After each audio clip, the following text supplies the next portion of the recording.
Hi, my name is Crystal and I'm the Deslob student.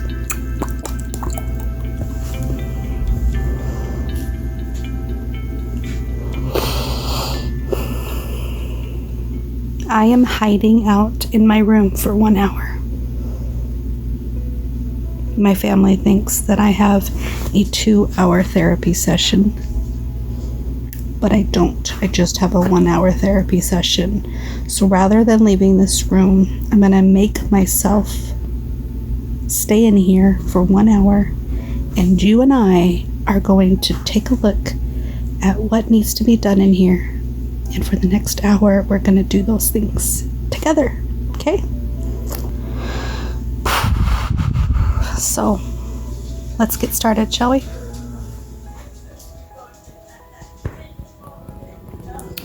All right, so I'm laying here on my bed, my day bed.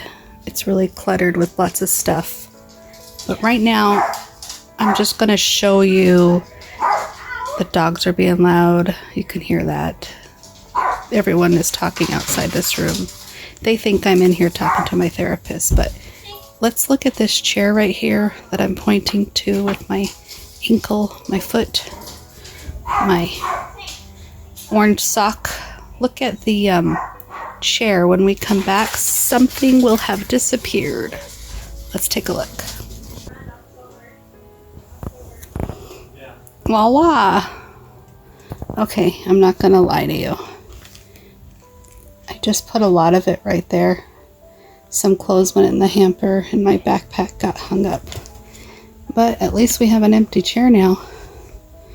You ready for the next thing?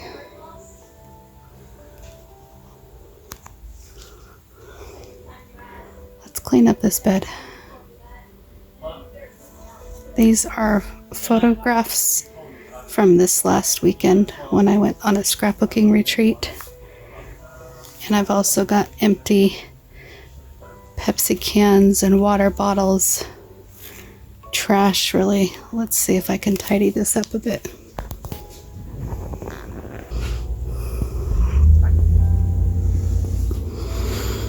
Okay, well, it's cleaned off a little better, but I still have more stuff to tidy up.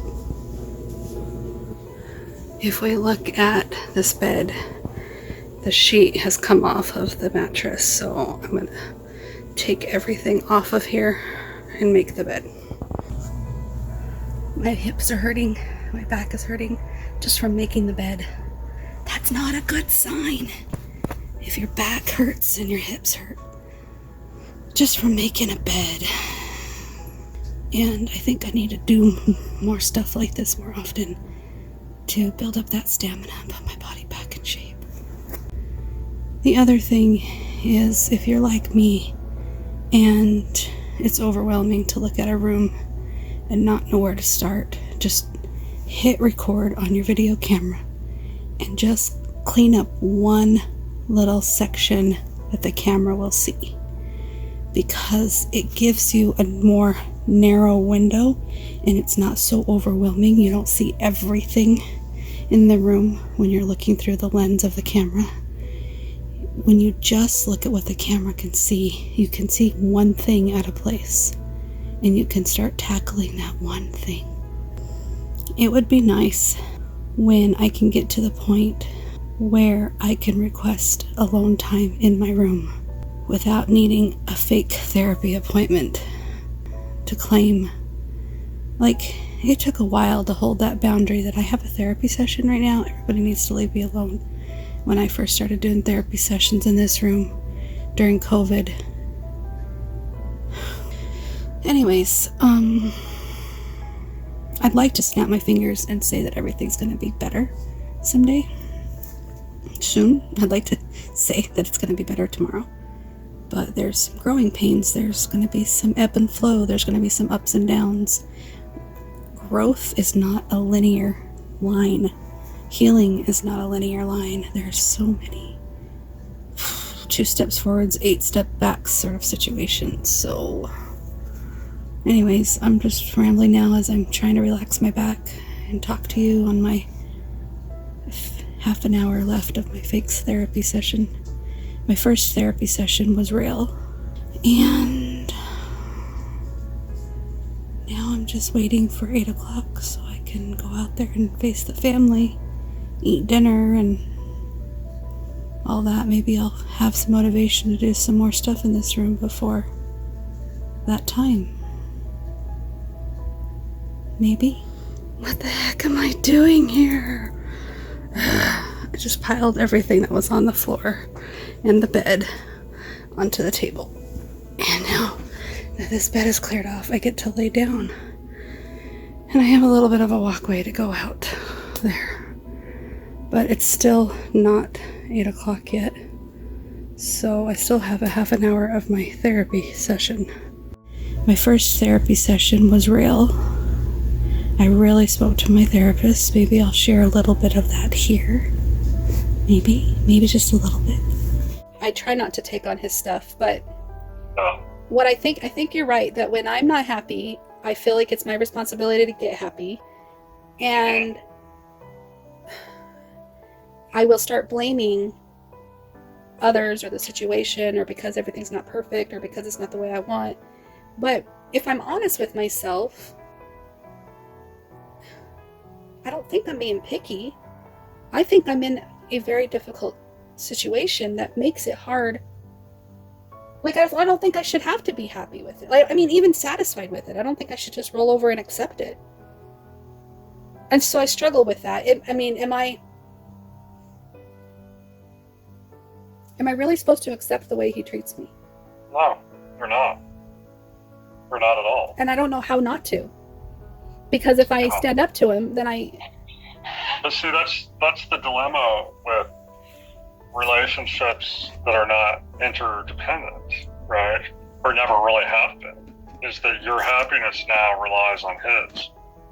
And it's enmeshed, right? So you're not just considering your own side of it, you're always having to consider, what did I do wrong to make him this way, or what can I do better to make him this way?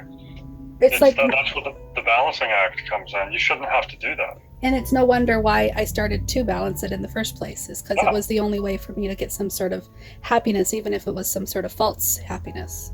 Well, yeah, it's natural for relationships to do that. Like, the whole concept behind like family systems theory is that families naturally seek balance. And when one family member is disrupting that balance, the other family members seek to step in and try to rebalance it. That's what happens. The problem is number one, that becomes addictive, right? Number two,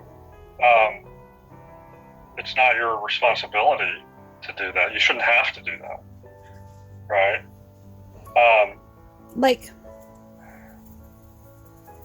It's even going as far as, because I'm not speaking to Jim about what's bothering me this week, he's now walking on eggshells around me, and he's being very careful on what he says, and he's being so nice and sweet and polite and going the extra mile, and he's love bombing me, right? In hopes that's his go-to when he feels threatened. That's part of the cycle. Which I'd rather have that than the opposite. So, well. That's the problem, where it becomes addictive for me to keep giving him the cold shoulder. Right, because you can't help for that. I don't like using the term manipulative, but you know exactly what to do. And I'm not even trying to get it from him. I just don't want to start up the cycle again. Right. No, I know. But that's that perfect storm, that happens. It's weird, because it's like it serves some sort of a purpose for both of you, but ultimately it would be better, like, if it wasn't that way. The reason it is that way is because those behaviors perpetuate it and increase it, right?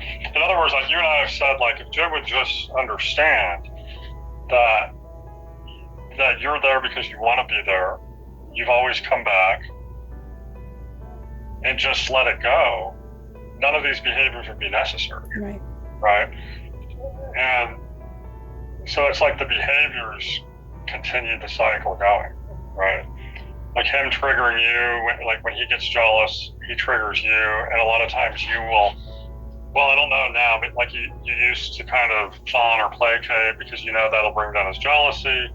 Then it gives you a sense of validation because now you managed it, and that's what you've been used to doing, and you've taken your responsibility on, and you did it successfully. So it makes you feel valuable. It's your, the validation, right?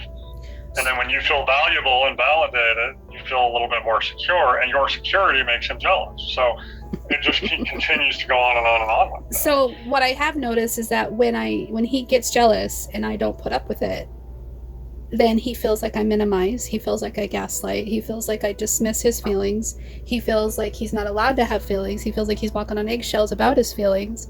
And I don't think jealousy is an appropriate feeling to have. No. At the way that he does it. If I seriously was doing something that made him a little rocky or insecure, yeah, I would totally understand and validate. But for him to be as ridiculous as he is, I feel like that's abusive. So I put up my boundary about it, and then he uses all these words, these Dr. Romney words, against me, trying to claim that I'm this person that is being so evil to him. And I'm like, all right, so this is a new dynamic where I'm not allowed to have a boundary now without dismissing his feelings. And it's like, right, but what's happening is you're so the old way was he gets jealous, you minimize yourself, and it makes him feel secure. Right. The new way is he gets jealous, you hold your ground, he accuses you of minimizing him. So it's like either one or the other of you always have to be minimized for the relationship to work. Okay, so I took a short little nap, and now I'm going to go have dinner with my family, and I will work on this room some more, hopefully more often throughout the different days, and maybe you'll see progress on this room soon. Thanks so much for hanging out with me for this hour, and yeah, that's all for now. Sorry if it was disappointing. Talk to you later. Bye.